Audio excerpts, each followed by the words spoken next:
A single word change to a button doubled one of my clients' bookings. It wasn't a new funnel, not more traffic, just a tiny tweak to her website button. In this video, I'll show you what that one tiny wording change was, the simple psychology behind why it works, and the 3 situations where you'll want to use it to double your conversions.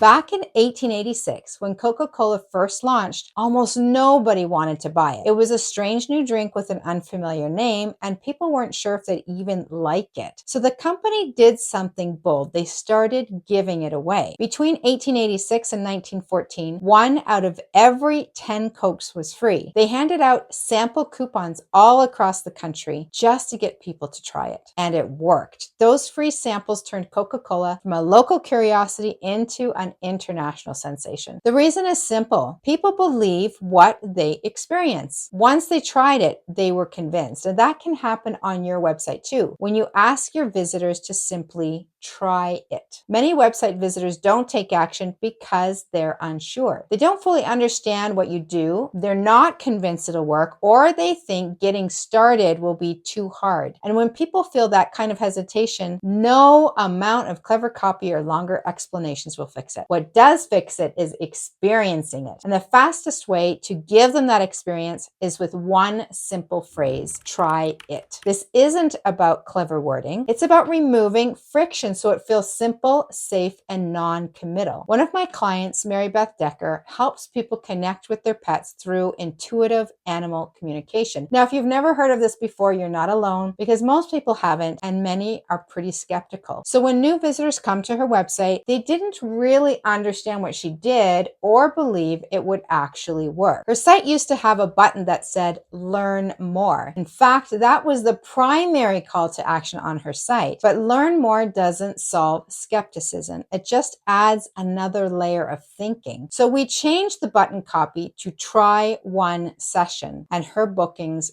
doubled. There's a few reasons why this works. First, try reduces risk. People naturally avoid losses more strongly than they pursue gains. In behavioral economics, it's called risk aversion. In simple terms, losing something feels worse than gaining the same thing feels good. Psychologist Daniel Kahneman and economist Amos Tversky demonstrated this through prospect theory, showing that most people would rather avoid losing $100 than win $100, even though the outcome is mathematically the same. In marketing and decision making, this means people instinctively avoid choices that feel risky, uncertain, or final, especially when they don't fully understand what they're getting or believe it will work. But when you reframe the choice to try, it lowers the perceived risk. It feels reversible, it feels safe and small, so the brain relaxes. Second, it makes the choice easier. This is called cognitive fluency. It's a psychological principle that explains how our brains naturally prefer things that are easy to think about, to process, and understand. When something feels simple and effortless to grasp, automatically assume it's truer, safer, and more trustworthy. But on the other hand, when something feels confusing or mentally taxing, our brains raise a little red flag. This might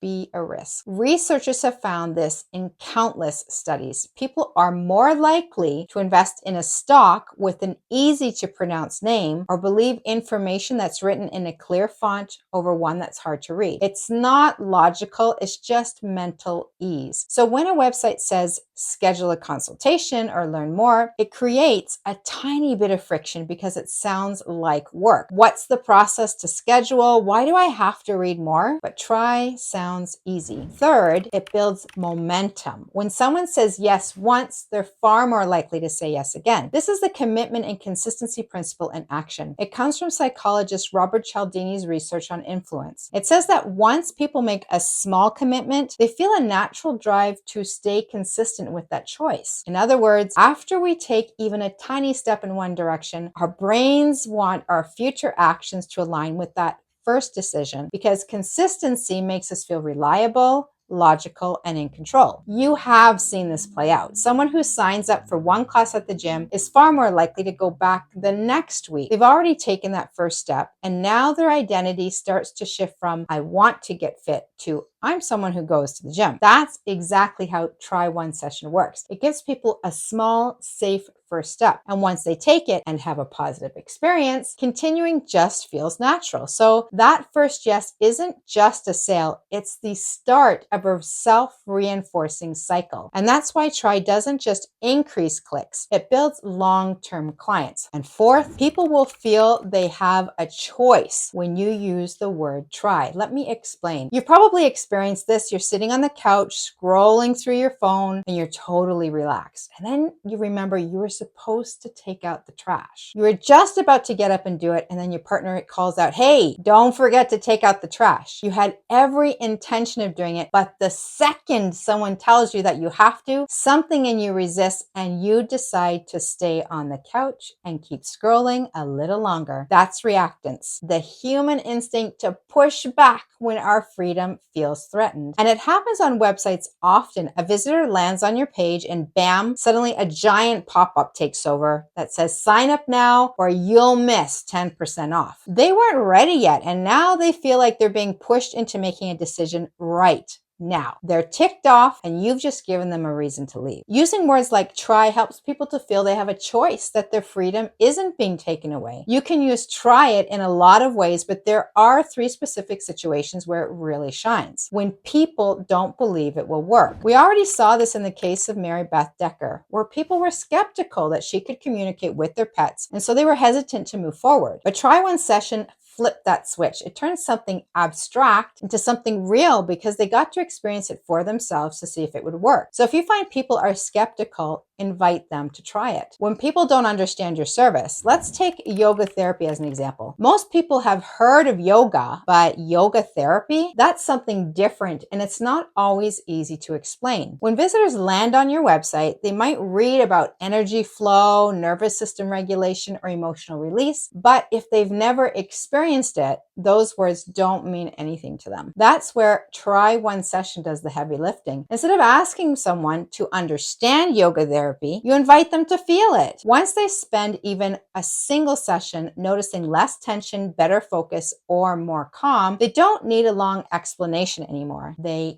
get it. So if your service is unique, complex, or experimental, don't just describe it. Let people try it, because one experience can teach more than 1,000 words ever could. When your service feels hard or intimidating, there are people who already want to take action, but something about it feels too big, too intense, or too hard. Think about hiring a personal trainer, joining a coaching program, or starting therapy. They know it could help, but their brain immediately jumps to, what if I can't keep up? What if it's too much work? What if I fail? That's where Try One session lowers the emotional temperature. It reframes the entire decision from a big leap to a small, safe step. It says, you don't have to commit. Just come see what it's like. So if your service requires effort or commitment, give people an easy entry point. Make that first step feel light by simply asking them to try it. Now, here's the part most people miss. Even if you change your buttons to say Try One session, there are still 21 things you can do to your website that can boost your leads. When I analyzed 250 websites, I discovered that almost all of them, even the ones that looked beautiful, were unknowingly working against their own success. The average site scored only 39%. But I've put all of my findings into the conversion files, a free data-driven report that reveals what top performing websites are doing differently, and the quick fixes that you can do to help you catch up fast. Because here's the thing, you already know what one tiny wording change can do, but what if there are 21 other changes waiting on your site right now that could double your leads too? If you want to see how your site stacks up, click the link in the description to get the report.